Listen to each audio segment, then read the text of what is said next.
آپ ایک مجمع لگا لیں لیکن اس مجمع کو آپ کنٹرول نہ کر پائیں تو یہ پھر آپ کا فیلئر ہے۔ تو میں کافی وقت سے کہہ رہا تھا کہ پی ٹی آئی کا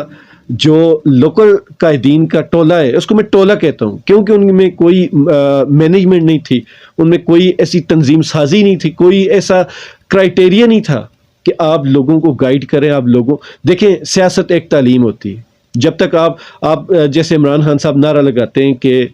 ہم پاکستان کا جو پرانا نظام ہے اس کو ختم کریں گے، ہم نیا پاکستان بنائیں گے، یہاں دو نہیں ایک پاکستان ہوں گے۔ جب آپ ایک پاکستان کا نعرہ لگاتے ہیں، جب آپ پرانے نظام کو لپیٹنے کا نعرہ لگاتے ہیں، آپ نیا نظام متعارف کرانے کا نعرہ لگاتے ہیں، تو تب ایک چیز آپ کو سوچنی پڑے گی اور اس پر عمل کرنا پڑے گا کہ آپ جتنے بھی نئے لوگ ہیں تو ان کارکنان کی تعلیم و تربیت کا آپ کو بیڑا اٹھانا چاہیے تھا، اور تبھی ایک پارٹی یا ایک ملک کا آپ کہہ رہے ہیں کہ ہم نے ایک اچھی ٹیم بنانی ہے، ہم نے اس ملک کو آگے لے کر چلنا ہے اور اس نئی یوتھ کو آگے لے کر چلنا ہے، تو اس یوتھ کی جب تک آپ تربیت نہیں کریں گے وہ یوتھ آگے جا کر بھی کچھ نہیں کر پائے گی۔ پھر یہاں دوسری بات، آپ کی یہ جتنے بھی کارکنان ہیں یہ لوگوں کو بڑے بڑے بھاشن دیتے تھے، نکلو نکلو نکلو گھروں سے نکلو۔ آج آپ نے اگر بچوں کے لیے کھانا نہیں بھی کمایا تو آپ اپنے بچوں کا مستقبل آپ محفوظ کرنے کے لیے نکلو۔ سر، غریب لوگ تو آپ کے پیچھے بہت نکلے ہیں، وہ آپ کے ساتھ کندھے سے کندھا ملا کر کھڑے بھی ہوئے ہیں، لیکن یہاں اس موقع پر جو لوگ پارٹی چھوڑ کر جا رہے ہیں، میں ان کی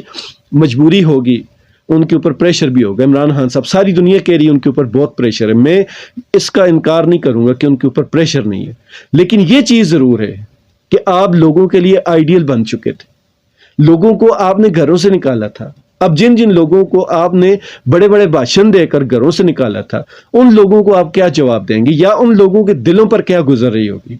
وہ تو سوچیں گے کہ جب اتنا بڑا بندہ مجبور ہو سکتا ہے تو پھر ہم جو غریب لوگ ہیں ہمارا کیا قصور ہے؟ اور پھر یہاں پر ایک اور بات بھی ہے سوچنے والی کہ جب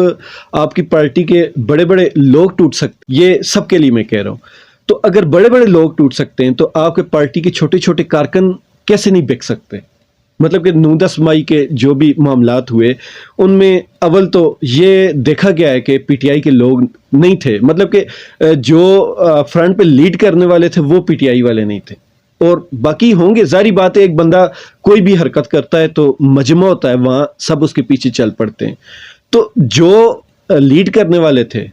وہ بہت ساری ویڈیوز میں نظر آ رہا ہے کہ پی ٹی آئی والے نہیں تھے، لیکن اگر ہیں بھی تو بات پھر وہی ہے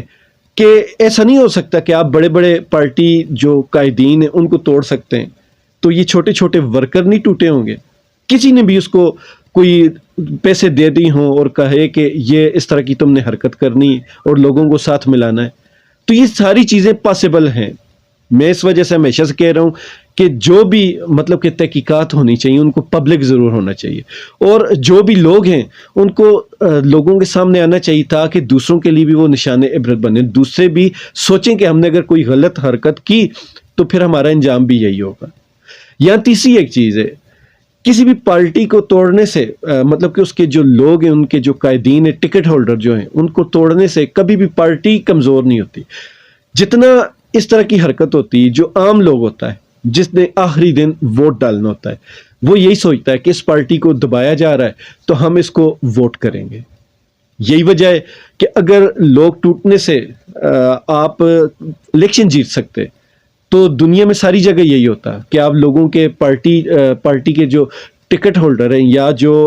الیکٹیبلز ہیں ان کو کسی بھی پارٹی میں شامل کر کے اس پارٹی کو جتوا لیتے۔ لیکن یہاں پہ ایک چیز اور ہے، یہاں عمران خان صاحب کی جتنی پاپولیرٹی بن چکی ہے اس میں یہ چیز کنفرم ہو چکی ہے کہ وہ اس وقت کسی کھمبے کو بھی ٹکٹ دیں، کسی عام سے ان نون بندے کو بھی ٹکٹ دیں تو وہ بندہ آرام سے جیت جائے گا۔ تو یہ ساری چیزیں سوچنی پڑیں گی کہ جو آج کے دن موجودہ آج کے دن جو ہو رہا ہے اس حساب سے دیکھا جائے تو عمران خان کی لوگوں کے دلوں میں محبت بڑھتی جا رہی ہے، اور جو یہ سب کچھ کر رہے ہیں ان کی محبت کم ہوتی جا رہی۔ تو آخر میں ایک ہی چیز ہے کہ اس ملک کے آج جو بھی حالات ہیں ان کے بارے میں اس ملک کے بڑے ہی سوچیں گے، اور مجھے یہ چیز سمجھ نہیں آ رہی کہ اس وقت اس ملک کے بڑے کون ہیں جو سوچیں گے، کون ہے جو سب کو سمجھائیں گے کہ یہ تمہاری غلطی ہے اور تم نے اس غلطی کو ریکور کرنا ہے۔ اس وقت جتنے بھی لوگ ہیں وہ اپنی مطلب کہ حسب ہمت، اپنی ہمت کے حساب سے غلطیاں کرے جا رہے ہیں، کسی کو یہ فکر نہیں کہ کل ہم نے اس جو گند ہم نے ڈالا ہے اس کو ہم نے صفائی بھی کرنی ہے، اس کی صفائی کرنی ہے ہم نے، یہ کوئی بھی نہیں سوچتا۔ مطلب کہ جب آپ بندہ کسی گھر میں رینٹ پر جائے یا ہوٹل کے کسی روم میں جائے تو اس کو صفائی کا ذرا بھی احساس نہیں ہوتا، اس کو پتہ ہوتا کون سا میرا اپنا گھر ہے۔ تو آج جتنے بھی لوگ اس ملک میں گند ڈال رہے ہیں ان کا جو سامنے نظر آ رہا ہے، ان کا نظریہ وہ یہی ہے کہ وہ کسی صورت یہ چاہتے نہیں ہے کہ ہم نے یہاں صفائی کرنی، اسی وجہ سے ان کا جو دل کا رہا جی بھر کے گند ڈال رہے ہیں۔ تو انہی چیزوں کو آپ دیکھ کر جتنے بھی میرے ناظرین ہیں ان سب سے میں یہی کہوں گا، اور عمران خان صاحب کے جتنے بھی سپورٹر ہیں، باقی بھی جتنی بھی پارٹیوں کے سپورٹر ہیں، وہ یہ دیکھیں کہ اس ملک میں سب سے زیادہ گند کون بنا رہا ہے، اس ملک کو سب سے زیادہ گندا کون کر رہا ہے، اس ملک کی سب سے زیادہ تذلیل کون کر رہا ہے، کس کے ہاتھوں سب سے زیادہ تذلیل ہو رہی ہے۔ جب آپ یہ سوچیں گے آپ کو پتہ لگ جائے گا کہ کس نے اس ملک کو اپنا وطن سمجھا ہوا ہے اور کس نے اس ملک کو صرف ایک رینٹ کا گھر یا ہوٹل کا رینٹ کا روم سمجھا ہوا ہے۔ جب آپ یہ سوچیں گے تو آپ کو، مجھے امید ہے، چیزیں کافی ساری کلیئر ہو جائیں گی۔ خوش رہیں، ایمان والی زندگی پائیں۔ اللہ تعالیٰ اس ملک کا اور اس میں رہنے والے سارے محب وطن پاکستانیوں کا حامی و ناصر۔